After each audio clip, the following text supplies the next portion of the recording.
الحمد لله أرحم الراحمين وأشهد أن لا إله إلا الله وحده لا شريك له وأشهد أن سيدنا محمدا عبده ورسوله اللهم صل وسلم على سيدنا وحبيبنا مولانا محمد صلى الله عليه وعلى آله وصحبه وسلم أما بعد عباد الله أوصيكم ونفسي بتقوى الله.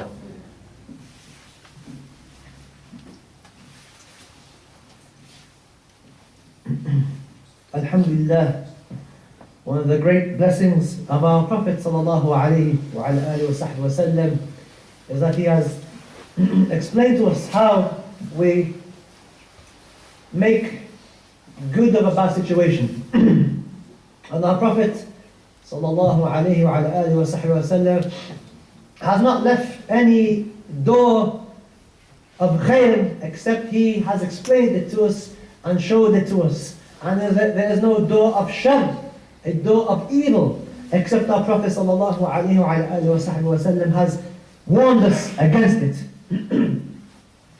And this age in which the Muslims here and there, in the East and in the West, are facing very difficult times, we need to know, how do we get ourselves out of difficult situations? How do we take ourselves out of dark places in which we find ourselves?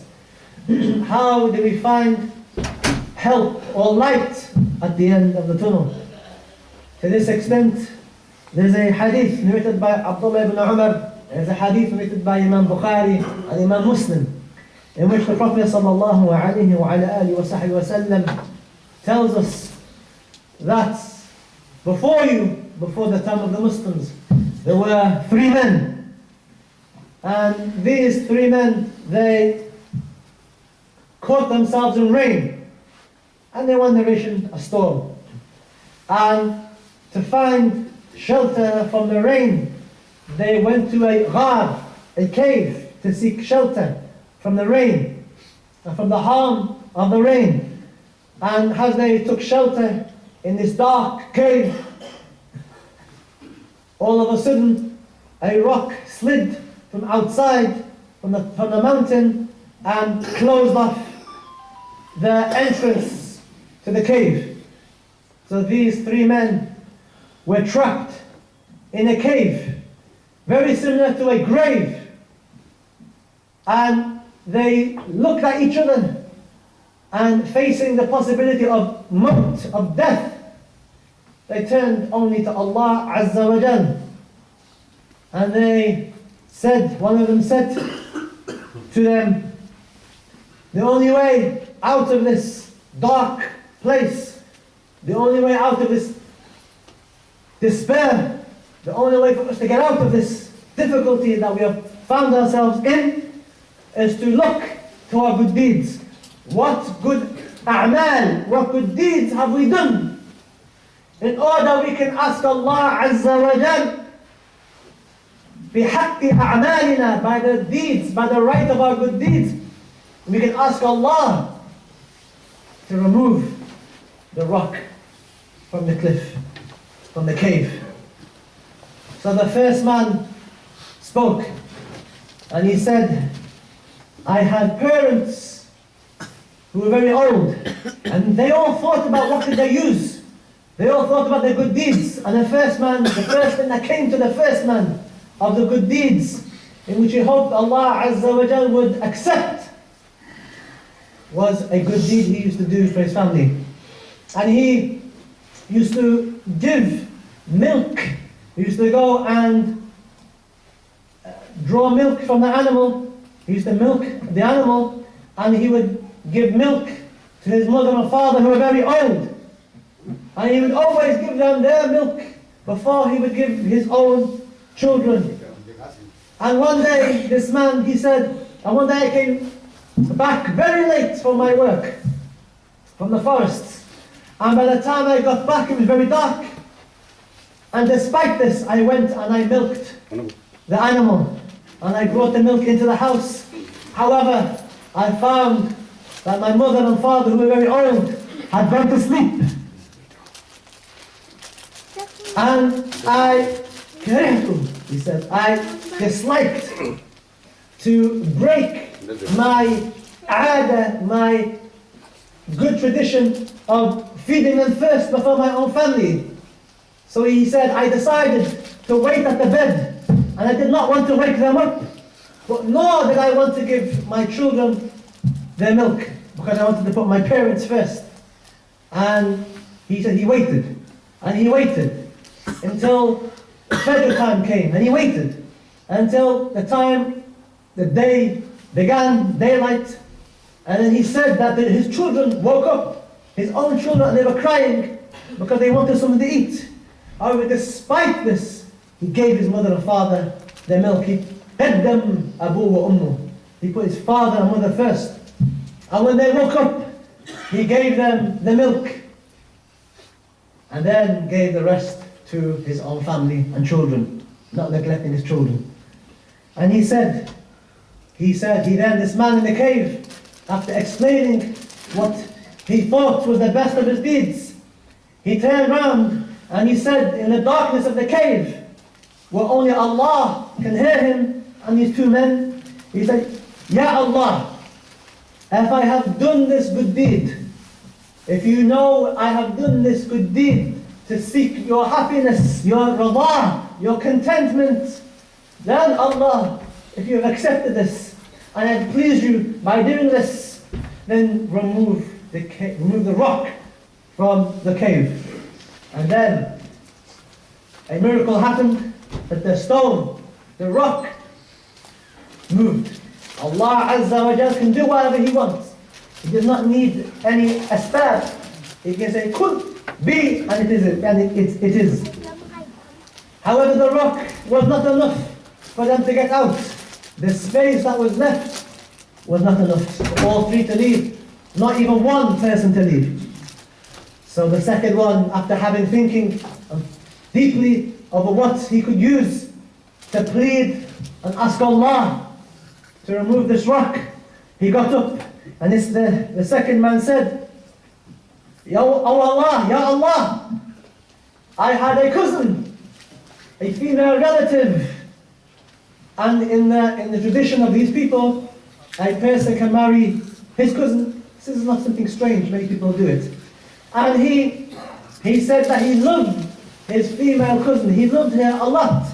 And in one narration he said he loved her more than any man could ever love a woman. He was madly in love with this woman.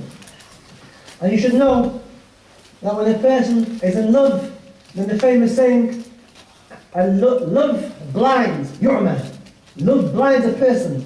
If you love something, it can blind you from doing the right thing and thinking straight. Whether it's love of a woman, love of a man, love of a child, love of money, love of wealth, love of your job, it can blind.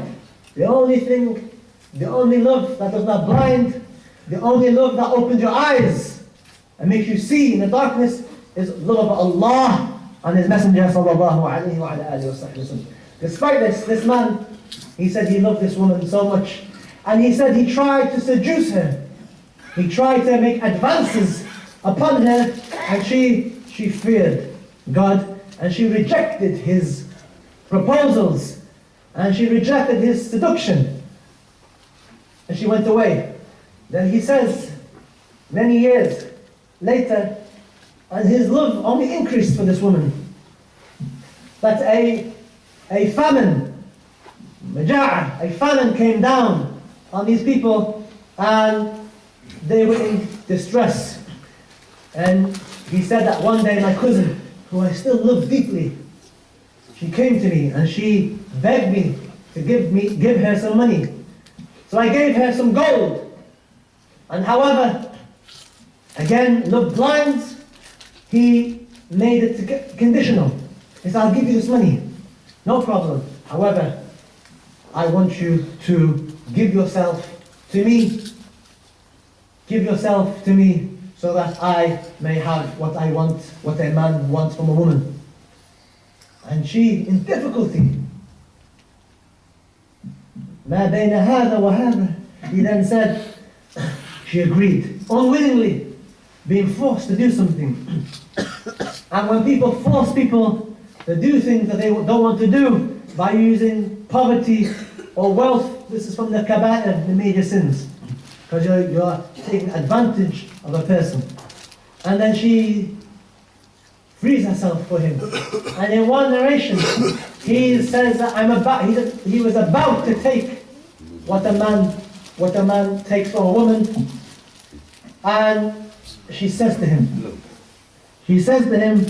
fear Allah, Ya Abdullah, O servant of Allah, fear Allah Azza wa Jal, and do not break the seal except by halal means. In other words, don't do what you're about to do in this haram way. Do it in a halal way.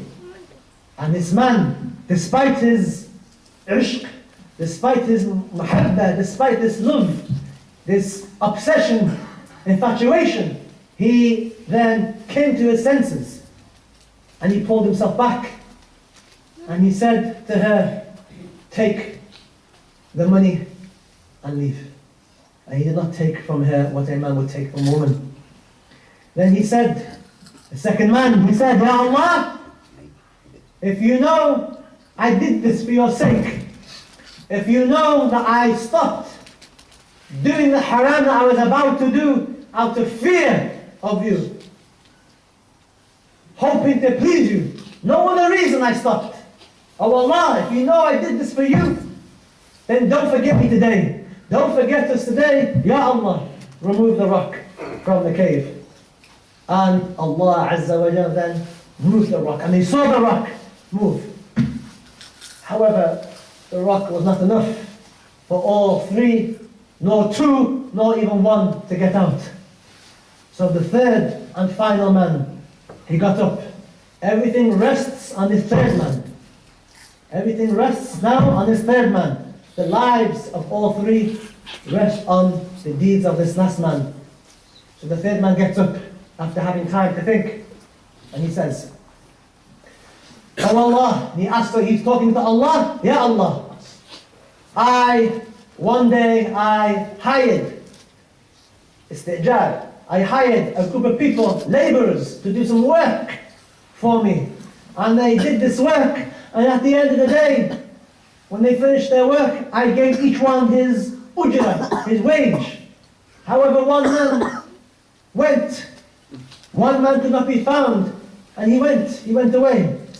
Could not find him.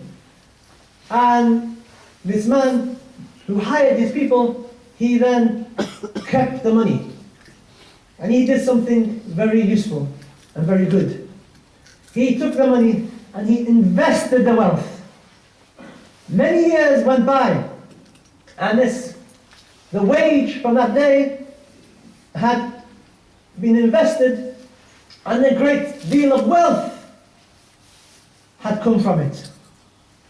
And many years later, a man came to this individual and said, Ya Abdullah, oh so-and-so, give me my wage. Many years later, the man said, give me my wage.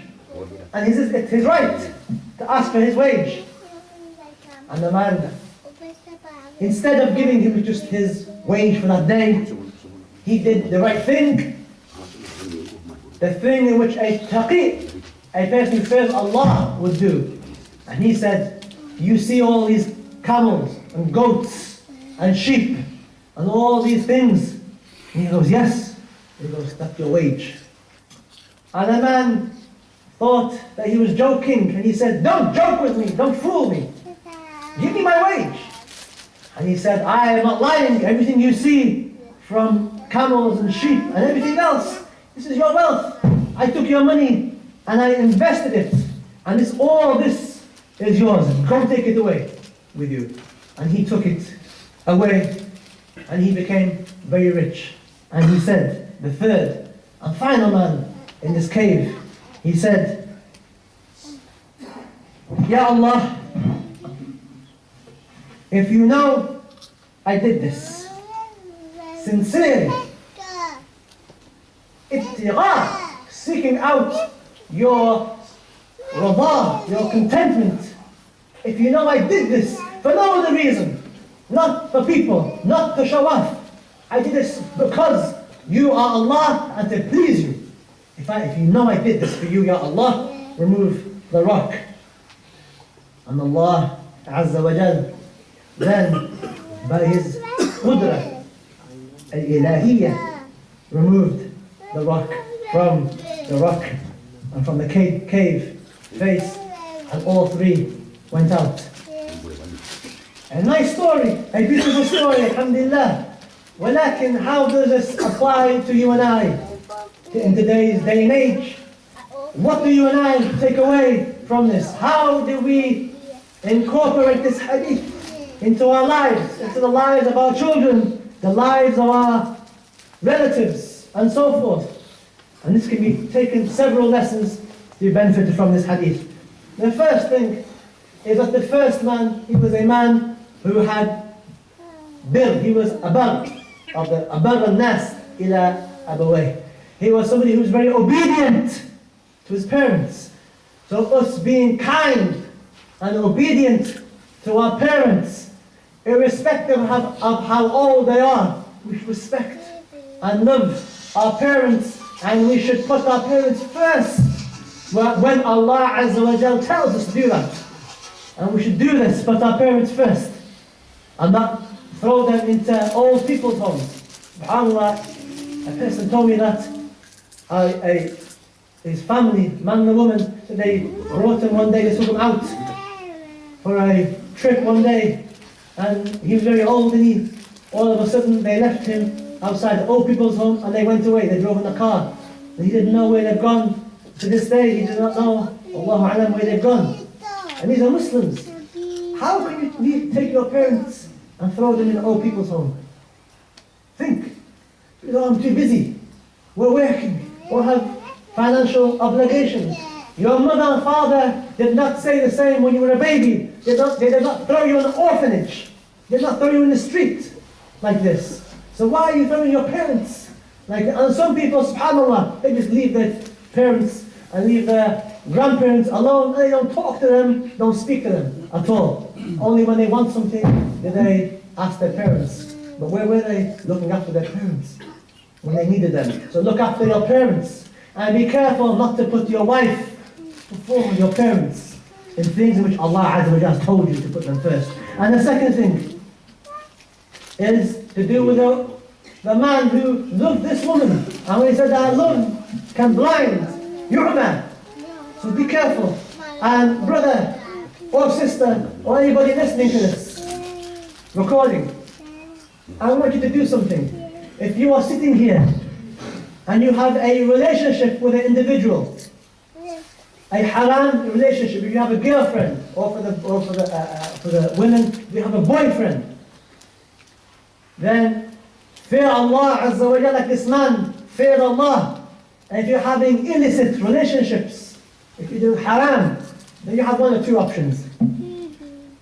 You either marry the person or you stop. And preferably marry the woman, or marrying the man is better. However, to continue boyfriend, girlfriend, illicit relationships, هذا haram. And if you're sitting here and you're listening, or you're sitting at home listening to this recording, or if you're sitting in a center, or if you're outside listening, or if you're at home not coming to the khutbah, which you should be coming to the khutbah, fear Allah Azza wa Jal. If you find yourself in a situation, fear Allah Azza wa Jal, and remove yourself from this haram relationship. And if you have any questions, you come and see me. And the next one is being truthful in our business deals. We don't undercut people. We don't pay people less. We don't rob people of their haqq when people are doing things for us. This is very important, that if we've taken anything wrongfully, if we've taken any money or any wealth wrongfully, or we haven't been truthful, we haven't been paying our workers correctly, then fear Allah and start the day and reimburse them. Pay them back what they're owed. And subhanAllah, many people, they say, let me work for a Nasrani or Yahudi, but don't let me work for a Muslim. I will work for anybody else, but I will not work for a Muslim. I said, why? What's wrong with working with a Muslim? He goes, because they're the people, they will use you and they will not pay you enough. How you go to a person who is not Muslim, Christian or Jew or any other faith, you're more likely to be paid fairly and treated fairly. Somehow, people think if you're a Muslim, then they can undercut you and play around. And this is haram.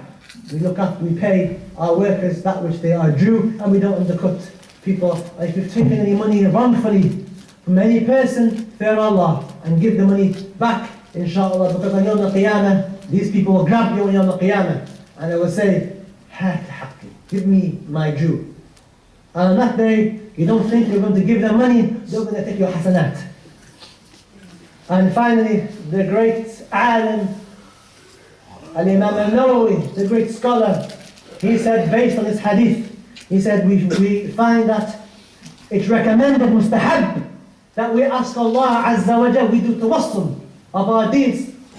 We seek the best of our deeds, and we ask Allah Azza wa Jal through our good deeds to open up the doors that have been closed, to make things easier for our brothers in Syria and in Iraq and everywhere else, and in Bangladesh, and in Bosnia, and in Chechnya, and all those places that people have forgotten about, and all the people who have difficulties and are sick, and all the people who are sitting here not paying attention to the khutbah because they have so much problems. Sit and ask Allah Azza wa Jal through your good deeds. Think of a good deed that you have done in your life, and ask, Ya Allah, by that good deed, remove the obstacles, remove the difficulties, remove the bala, the calamity that has befallen us, and also finally the karamat al-awliya, that these people made dua, and because they were awliya, salihin, Allah Azza wa Jal removed the rock from the rock face. Please pay attention to these lessons, and inshallah the recording is there. Go back and listen to it. Let your wife and let your children listen to it and pay attention and take from these khutab. Because on Yawm al-Qiyamah, Allah Azza wa Jal, don't think Allah Azza wa Jal will grab you in the day of judgment and say to you, Ya Abdullah, didn't you hear the Imam say this? Didn't you hear the Imam to say, leave the girlfriend alone? Didn't you hear the Imam say, leave the boyfriend alone? Didn't you hear the Imam say to give the money back? Didn't you hear the Imam to say week after week? Didn't you hear the Imam say that? I didn't want to say better. Of course. So what excuse are you going to have? Sitting here week in and week out? كأنما شرب, as if no Allah exists, lying and cheating and backbiting and doing all these things. I'm thinking there's not going to be any hisab. الله المستعان. يعلم أنه لا ينفع الإنسان في هذا الزمان مثل في خصال الصدقة تسد الأجهال.